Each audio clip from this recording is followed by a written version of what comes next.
So at this stage, we have come to the point where we have to start learning some few basics about Ketu again. And one of the topics, which is a repeated topic, is about the drishtis. Drishtis of the nodes in general. For example, when I first started learning Jyotish, I was told that the nodes don't have any aspects. Okay, that was the first thing I was taught. And then I was told that, you know, maybe the nodes do have aspects, and if they have aspects, they have trinal aspects. And then I was told among those who have aspects, Ketu doesn't have aspect, but Rahu does. And then on top of that, I was told that Rahu has an additional aspect, more than just a trinal aspect. It was a lot, and it was confusing, and I was wondering, is this coming from? Why is it so? We have very few references to the drishtis of the nodes, but we do have some small references distinctly to Rahu's drishti. Some texts mention Ketu's drishti, but most don't. Okay. Now, in the tradition that I rely on the tradition in this, because it helps me in holding, you know, some foundation in Jyotish. And our tradition speaks of that among the nodes, because Ketu doesn't have a head, he doesn't have what is called graha drishti. Okay, what that means is that graha drishti, the whole topic about drishti, most people say, oh, parashari drishti, that means those Mars having 4th and 8th aspects, Saturn having 3rd and 10th aspect, and so on. And they call that parashari drishti. And in our tradition, we just call it graha drishti, right? But there's another drishti called rashi drishti. And many people, when they hear this, they say, acha Gemini, Gemini drishti. But we never heard of anything called Gemini drishti, because Parashara was the most elaborate on this drishti. On the topic of Rashi drishti sign aspects, Parashara was the most elaborate, most clear on it. Gemini makes a sparing reference to it, sparing. And then people still call it Gemini drishti for some reason. And they have different logics as to why it's called that. But in our tradition, we do not differentiate between Parashara and Gemini. No differentiation. In fact, we say that Parashara was the teacher of Vedavyasa, and Gemini is a student of Vedavyasa. So it must be the same tradition. Okay. Yes. Gemini wrote a book, yes. And it's sutra, it is not shastra, sutra. So that means it's some type of elaboration, it's some continuation. He didn't want to, and if you read Gemini, you realize he's not saying the same thing as Parashara. He's not creating a new book. He starts his book by talking about drishti first, and very sparingly. He didn't start with grahas. He didn't tell you how many grahas there are, how many rashis there are. He didn't tell you which colors they have. He didn't tell you where they live and all that stuff. He didn't spend any time on that, none. And even in some places, he references and says, oh, you want to learn this? Go and read the standard texts. So he did not waste any time. He said, whatever you've learned already, this is just elaboration on that. So when it comes to this topic of drishti, we are taught Ketu does not have graha drishti. The reason he has no graha drishti is because he has no desires of his own. Because what is this drishti? Why must Saturn always aspect 3rd and 10th, irrespective of where he is? If I'm living on the ground floor versus living on the top floor, my drishti will be different, right? So because my field of vision will be different. So how is it that Saturn always has 3rd and 10th aspect then? That doesn't make sense, right? How can he always have the same aspect irrespective of where he is? That's because it's not an aspect based on what he can see, but an aspect based on what he wants to see. It is a desire. So when Shani has 3rd and 10th aspect, it's a desire of his. He wants to have 3rd and 10th aspect. Ketu is moksha karak. He has zero desire. Therefore, he doesn't have any graha drishti, is the basis of this principle. Okay? But he does have rashi drishti. Rashi drishti means, because I'm in a new place, I have a new field of vision. There's that ground floor versus top floor vision. So rashi drishti is circumstantial. Ketu has a circumstantial drishti. All right, it's circumstantial. That means it is like that, although he doesn't have a desire of his own, he has a field of vision based on circumstance. This is, so people then ask, how do I use this practically in Jyotish? Because it makes sense in my example, but in the chart, how do I use this information? Rashi Drishti is like something available. And this availability is constant. For example, some people are always going to be able to draw upon their parents for help. Okay? What does that mean? That means they are constantly having Rashi Drishti of sun and moon on a point that they use for help. For example, maybe they're always having knowledge about their mother and father's dealings. That means sun and moon have Rashi Drishti on their lagna. Always knowledge about what mom and dad are doing. Okay? Because they are readily available in front of them to give information. All right? If all the grahas have Rashi Drishti on the lagna, one of the texts, I think Hora Ratnam or Jataka Paranam, calls it a Raja Yoga. All the grahas having Rashi Drishti on lagna. Because the person is having knowledge of all things. All right? The person has access to all information all the time. Another meaning of Raja Yoga is the person is practicing Raja Yoga. Among the 4 yogas, there's one called Raja Yoga, which is what we today associate with Kriya Yoga, Asana, or not Asana, but Spristanga Yoga more appropriately, and Hatha Yoga and all that practices. Okay? That's that Raja Yoga, meditation and all. Because the Lagna is getting all the knowledge, so the person is able to practice Raja Yoga. And then we differentiate which grahas are causing them to do. Is it asana? Is it yama niyama? Is it pranayama? What is it they know or what they're lacking? So like that. So drishti in the form of Rashi Drishti is something you can draw upon as a resource. And so we have to cover it quite in a very short manner. At least I'm more elaborate than Gemini, but watch this. Now, Ketu has Rashi Drishti, and this Rashi Drishti or sign-based Drishti is based on where it is. Movable signs see the fixed signs except the one bordering it. So that means if Aries is the movable sign, Mesha, it will aspect all the fixed signs. These are Taurus, Leo, Scorpio, and Aquarius. But it will not aspect the fixed sign bordering it. So Aries is bordering the fixed sign Taurus, so it does not aspect Taurus. Okay? So it instead aspects the other 3, which are Leo, Scorpio, and Aquarius. Fixed signs also see the movable signs. So you notice, fixed aspect movable, movable aspect fixed. They're mutual, you know? They're mutually aspecting each other. So similarly, we'll take Taurus.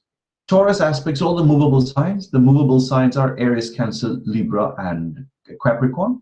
Remember that Aries was bordering Taurus. They do not aspect each other. So neither does Taurus aspect Aries, nor does Aries aspect Taurus. So there's no mutual drishti between them. But there is mutual drishti between Taurus with Cancer, Taurus with Libra, Taurus with Capricorn. Okay. Dual signs aspect each other. So the duals are in one group on their own. Okay? So all of them, Gemini, Virgo, Sagittarius, Pisces, they all have mutual aspect on each other. They have decided to be separate. So the movable and fixed aspect each other and the dual aspect each other. Okay. So what does that sound like? The dual seem to have some energy on their own, which the movable and fixed are trying to imitate. The movable are moving and the fixed are stagnating. The movable need the fixed to know when to stop, and the fixed need the movable to know when to start. And the dual are in between, and the dual already know how to start and stop. That's why they're constantly sustaining each other. So what does this sound like? The whole concept of drishti is based on wealth. Because dual signs know how to sustain. That means they can constantly give food. They can constantly give resources to each other. And the movable and fixed are trying to imitate this by aspecting each other. The movable area says, hey, I'm going to start now, but please tell me when to stop because otherwise I will run dry. The gas will run out of the car. The dual already know how to manage that. The fixed say, hey, I don't know when to start. Please tell me when to start. Otherwise I will not get started on anything, you know. So tell me how to figure this out. So that's the movable and fixed are trying to do what the dual are already doing. And this is all about wealth and resources. So one thing we use this a lot for is to see which wealth you have access to. And particularly if we're going to measure your bank account, the 11th from the Aruda Lagna will tell us how much wealth you're having. And distinctly, one small thing we'll do here is to show that Ketu's Rashi Drishti on this place, 11th from Aruda, will indicate earnings from conjoined housing, because we mentioned Ketu is conjoined housing, wealth from property, but particularly conjoined housing property. That means flats, apartments, townhouses, and all that. So let's see that.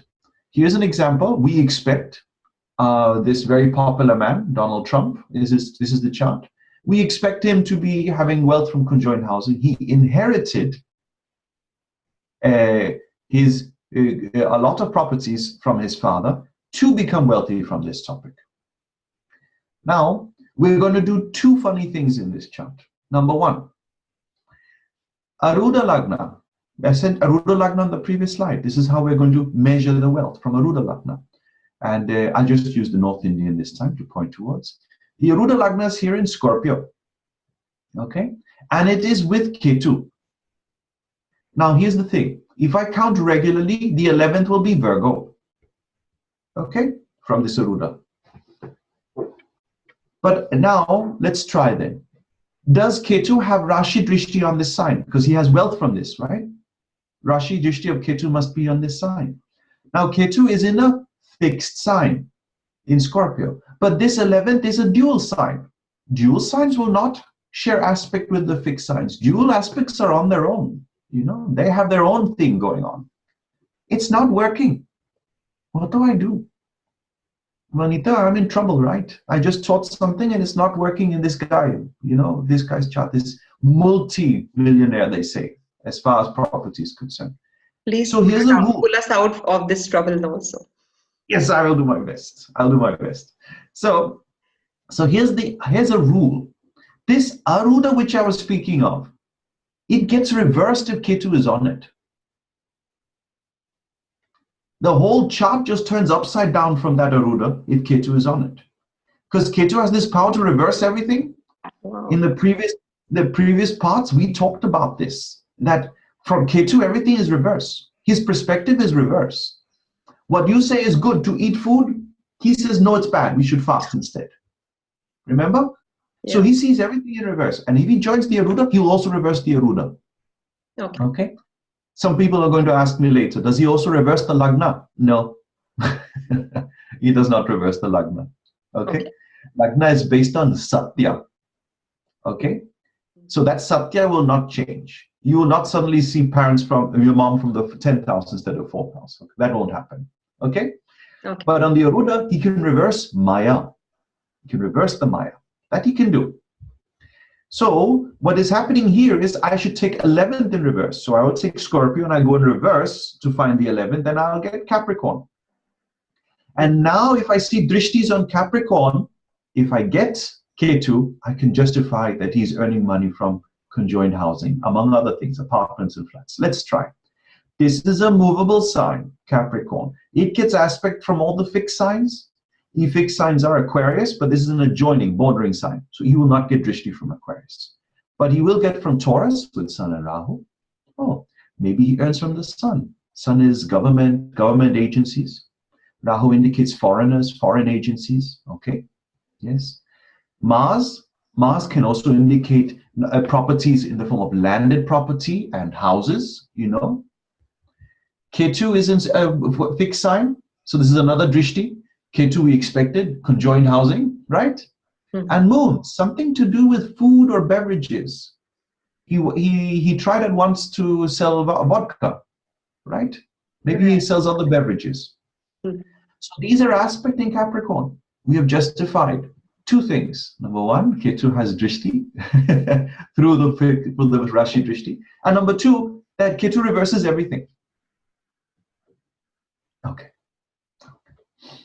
Yeah. So now we did that. Makes sense.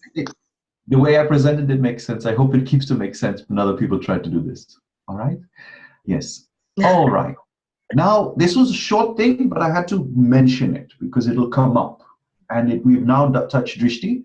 There are other ways to use Drishti. People are going to ask, what other things can we do with Rashi Drishti? We can do a lot.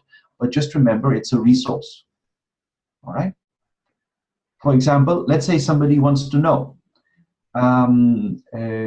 We like to use the Arudas a lot for anything that manifests. So what if I wanted to know about all his business partners? He could have many business partners, right? So we use the Aruda of the 7th house for that. Now this is Aquarius. It has 2 lords, we say, Shani and Rahu. So there can be 2 types of businesses which are going on. One, which is based on Rahu, which goes with the A7 or Aruda of the 7th, Dharapada, goes to Taurus. The other one based on Saturn is in Sagittarius. So there are these 2 types of businesses, one in 10th, one in 5th here. Okay? Now, which one is which? This one in 5th is all about trade, you know, trading. And this means this could be related to something to do with selling things, trading things, you know, something like that. Shares also, something like that.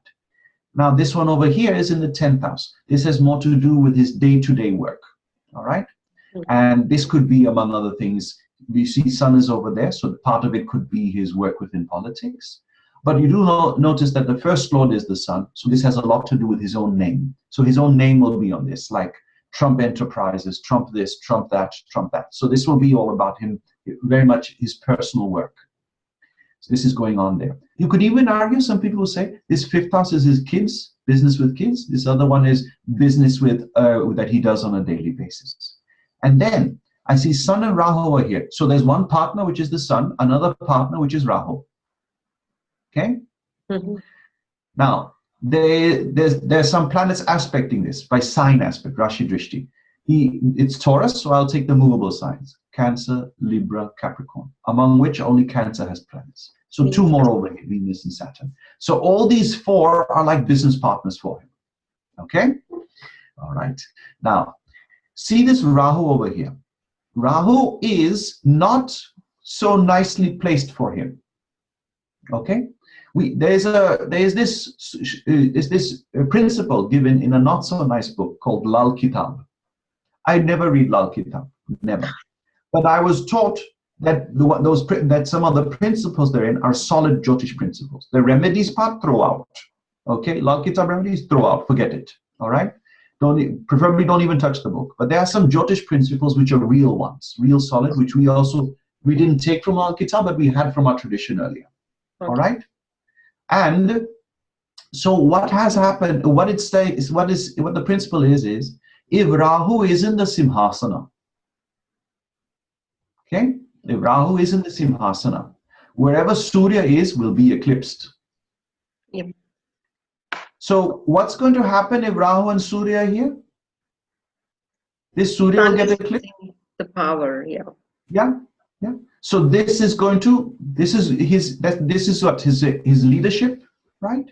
His leadership is being thrown out because of Rahu. How will Rahu do it? See the sign that Rahu is in. We have a rule. Rahu eclipses the sign, Ketu eclipses the nakshatra. So Rahu is trying to eclipse the sign. Sign is Taurus. So sign Taurus is lorded by Venus. The way that Rahu will cause the eclipse is through women. Wow, beautiful. So that means that this person has a serious risk of losing his leadership capabilities because of women. And how will Rahu do it? Always through a scandal. And guess what? Why am I looking at this? Because this is part of his business dealings. So a business dealing with a woman will lead to scandal and a risk of ruining his leadership. We can now predict. Some people are going to ask, can we see if he has business dealings with foreign agents, right? If he has a foreign agent business dealing with a woman, he will be in trouble. I think the Trump Tower meeting was with a woman, okay, a lawyer woman. And you also notice the Lord of the 10th is in the 12th house, showing distinctly foreign contacts. But these are used for entrepreneurship, to build something or to create something. This is for some entrepreneurship. He wants to make something in a different country. All right? Yeah. Hint, hint. Trump Tower in Moscow? All right, this is another business dealing over here. And Saturn always indicates the Russian bear. Okay, so we have some interesting things that we can use these arudas and the drishtis for. We can see all his business dealings from here.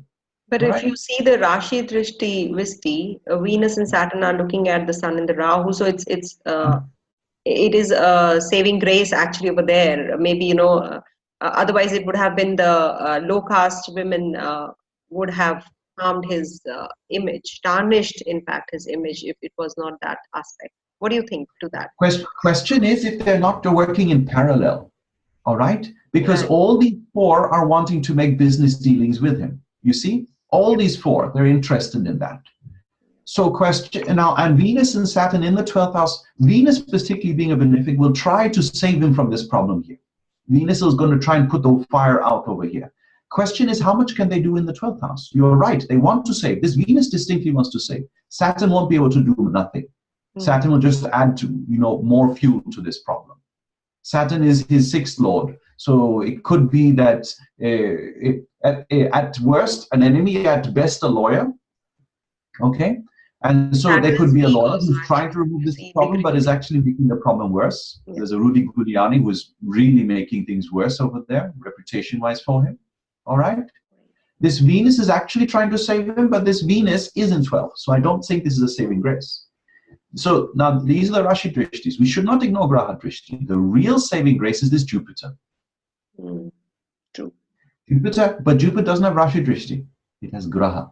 Graha means they want to help. Okay? But they don't have access. But if the right dasha comes, they will help. Because this is a desire. If your desire is strong enough, you can move mountains. So what's holding Jupiter back from doing so? He's retrograde. He's debating whether to help or not. And is this a business partner? Though this is an outside party. He's not part of the inner circle of this A7 over here. This Dharmapada is placed over here. He's not part of this inner circle. This is an external party, an interested external party having a look at this from outside. So like that, we can differentiate between all the business dealings that are there. All right. Yes. Small, cool stuff. All right. From here, I would like to enter a new topic. All right. Ketu's conjunctions. All right. Because this is going to come up. This is a topic. If I talk about Drishti, I have to talk about Yuti. And there are questions also, I think, in the link, in the comment section, you know, that people are asking. So to understand Ketu's conjunctions, we have to understand him from the perspective of Guna. That's the easiest way to understand him. All right? This way, Rahu and Ketu are very similar. But I'll explain the difference. Ketu is tamasic by nature, as it is destructive by nature. Okay? And this happens until until Ketu gets ahead. When he gets ahead, like Ganesha got, then he is on the Mukti Ayana. This happens when he gets Diksha. So if a person wants to make Ketu auspicious in their chart, one of the easiest ways, if you can consider it easy, is to obtain Diksha in life. Spiritual Diksha. Get a Diksha Guru, get a Sadguru. Go to a bona fide ashram. How do I measure this? People ask me, how do I find out where I should go for my spiritual Diksha? I say, you measure the ashram by this root measurement. Has the ashram been alive for more than 100 years? There are some implications with this. The guru may not be alive anymore. Okay? The one who started the ashram, the lineage, may not be alive anymore. Okay? But people will say, oh, but then I will not talk to the original guru. And I say, but how are you sure that that mantra that the ashram is using has enough sattva guna in it to last? Because if it doesn't have enough sattva guna in it to last, how do you know that the mantra will work for you? You will join an ashram. Within 1 or 2 years, you get to know the guru is involved in some sex scandal. All right? Ashram out. Forget it. And then you'll go ashram hopping from one guru to the other until you say, oh, I give up. I'm done. Don't run after the gurus. Run after the mantra. It is the mantra which guides the ashram, not the person. So I have this measurement. So I go, okay, Ramakrishna Mission, Sharada Math, top of the list. They've lasted for a long time. Produced great people. What we have, Shivananda Ashram, great ashram. Okay, I recommend such places. Gaudiya Math lasted for a very long time, very, very long time. Okay, so these are the places that I recommend. Of course, I'm not mentioning every opportunity. Go by the length and the longevity of the lineage. How long has it lasted? And what are you going for? You're not going there necessarily to sit underneath the guru and say, enlighten me. No, no, you're going there to get the mantra. Once you get the mantra, you do its japa. Then you do get the fruits of that. It is the mantra which you're going for. That is the diksha. All right. Yes. And then some people say, no, but I have to be in service to the ashram and seva and everything. Who said? Who said? That's politics. You're going there to manage the ashram's business. Organizational. Who said? You're supposed to get the mantra. The lineage is the mantra. The buildings and all is, it's all just organization. Okay. Ketu is handled with Diksha. You can do Ganesh mantra also to pray that your Ketu will get ahead. Okay. Ketu hates the Rajasic planets, Venus and Mercury, and will ruin them. It loves the Sattvic planets, Sun, Moon, and Jupiter, and will bless them because he gets ahead. With Tamasic planets like Saturn and Mars, Ketu will cause all sorts of mischief and will be led astray. We do not like Ketu with Saturn or Mars. Terrible combinations. All sorts of Bhuta and Pishacha yogas come from this. All sorts. These are the dire ones. Very, very negative. Now a funny statement. Ketu with Rahu.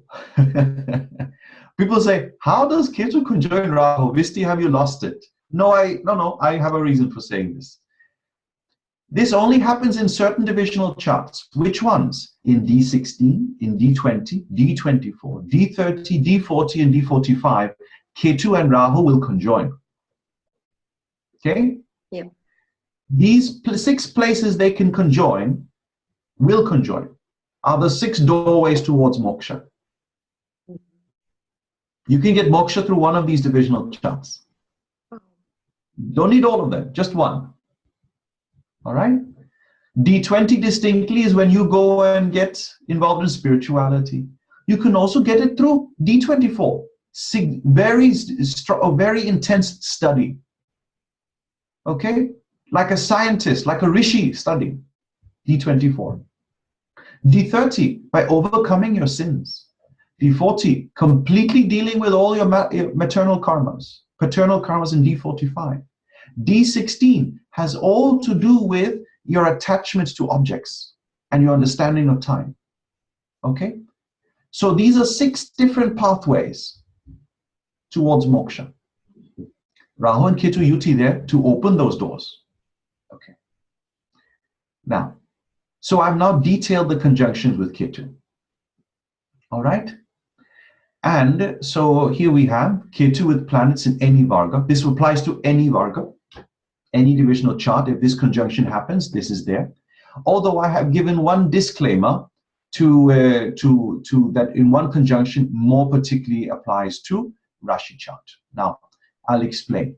If the sun is with Ketu, we call it Shiva Yoga or Amarnath Yoga is the more appropriate term in my opinion. But generally it's just called Shiva Yoga.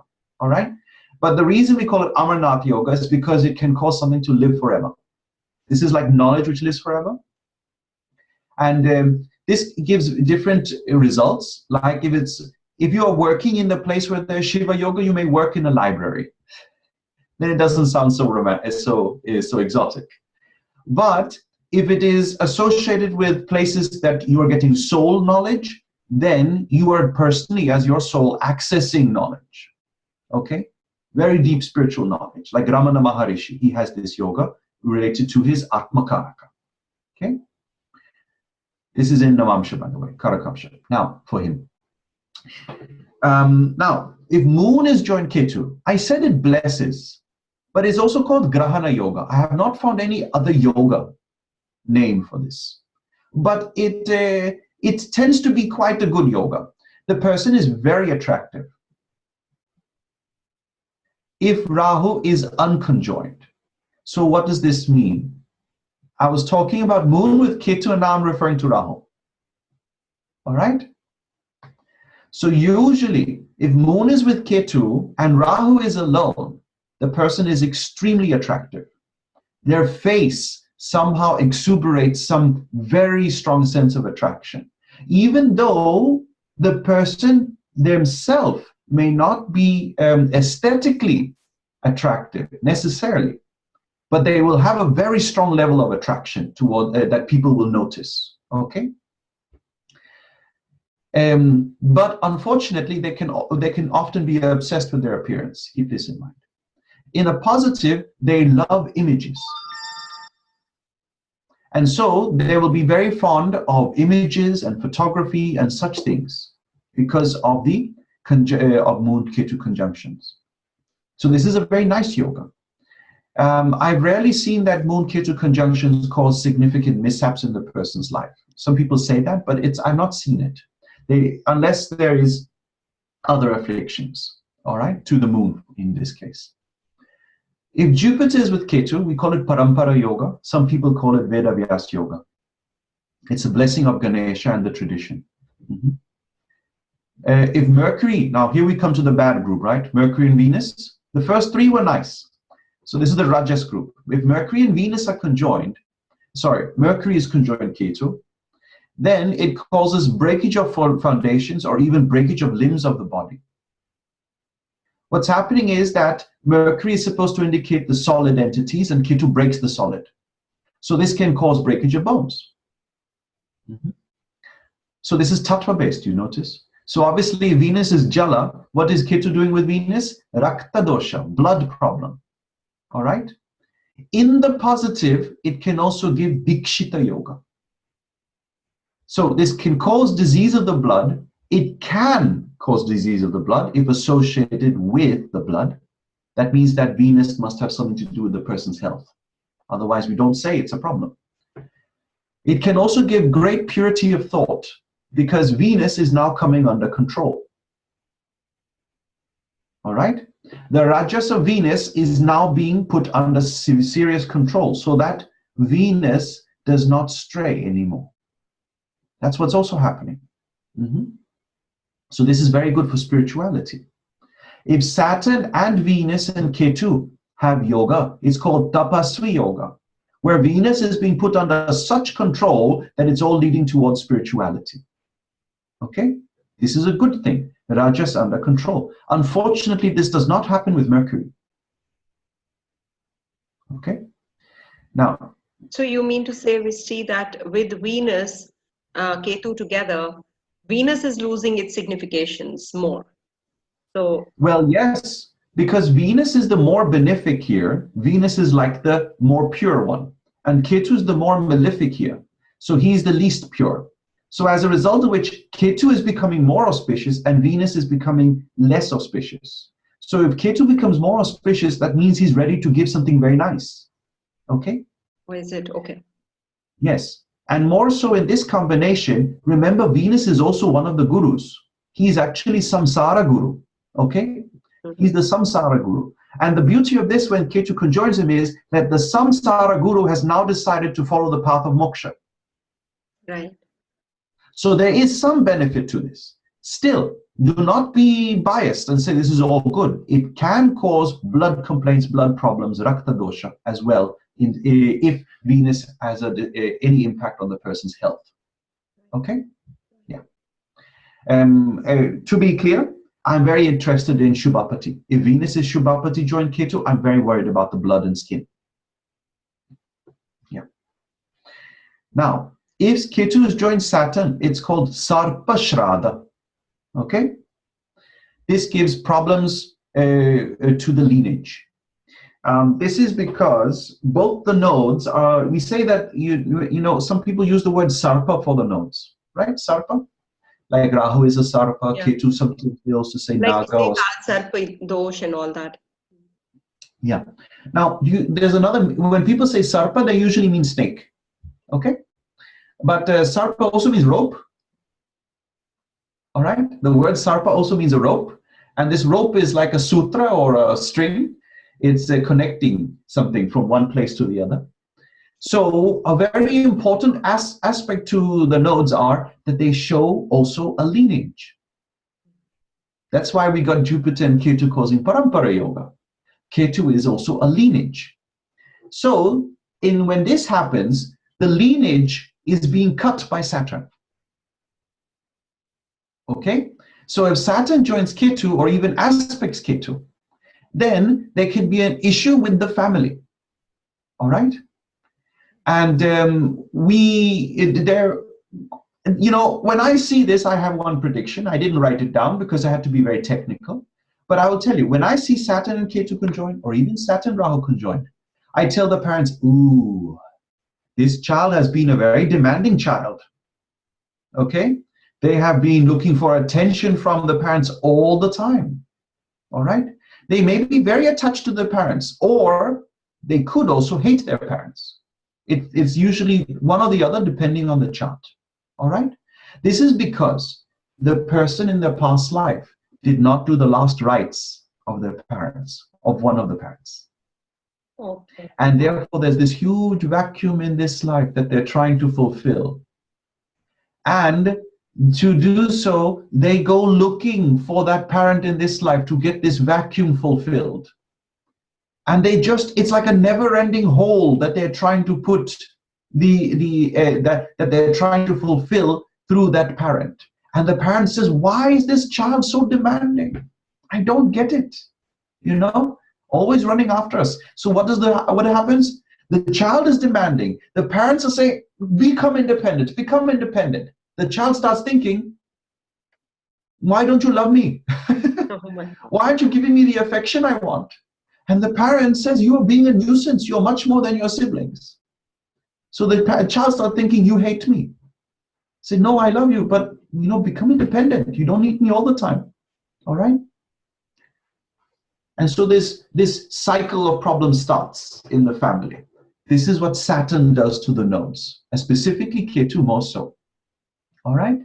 So a whole drama starts. Usually these people have this very intense appearance and behavior about them. Very intense. And the parents say they're like heavy energy. Those people come with a heavy energy into their lives. All right? Yeah. Good things to know. But these people have intense desires. Yes. They are extremely creative. All right? All right? And there's a great beauty in them. They will be great within authorship, entertainment, anything pertaining to that. Mm-hmm. And why is that so? Like, creativity is generally not Saturn's forte. No, it's because when this yoga happens, there's a very large amount of energy going on in the Kundalini. Okay. Yeah, the Kundalini is like shaking, like a snake rattling. All right, mm-hmm. And this can be channeled positively. Small secret. See Mercury. When this yoga happens, see Mercury. That's where all the creativity will be put. Okay. So sometimes one yoga is happening, but another planet, the third planet, is becoming active because of that one yoga. Okay? So like that, there must be some method for all the planets to see that. So this is what we will do with this information. Generally, whenever you look at the nodes in any yogas, be careful of Mercury and Venus. See what they're doing. All right? Yeah. All right. All right. Now, Mars with Ketu, Pishacha yoga. Okay? This is quite negative. We never like this. This is something that you can make positive, but it's not something that we like at first glance. Because it makes the person troubled by spirits. They could be possessed by spirits. They could be having spirits which are giving them wrong ideas and wrong thoughts. Okay? It's Pishacha yoga. It's a very negative yoga. Possessed, basically. Possessed. It could be. It could be. I'm not going to say yes, because some people have this and they're not possessed. All right? It can also cause extreme anger, extreme push, extreme drive, In the positive, this can make people very successful because of very, very high drive. Like Dhirubhai Ambani, he had this Mangal Ketu yoga. Very powerful drive, all right? Very intense. But that can scare other people away, all right? Sometimes you'll say this is needed. Right. How to make this yoga positive? This is the power of the absolute darkness, okay? And what it means is being in a place where there's absolutely no light and you have to rely on sound only, okay? So there is this practice called Laya Yoga or Nada Yoga, which you can use to make this yoga beneficial. These people have the power to be blindfolded and go in to do something, and they can do everything blindfolded, all right?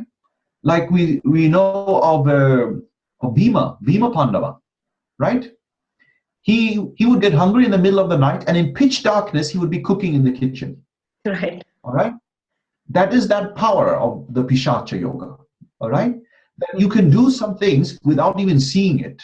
That's how good you are at it. So you reach that stage where everything just becomes motor reflexes, instinctive. This is where it becomes auspicious. But usually when people come with this problem, it is a problem for them and they don't realize how to make it auspicious. So for you, the astrologer, you have to help them convert it into something auspicious. Similarly, all the negative planetary combinations here can be converted into something auspicious. All right?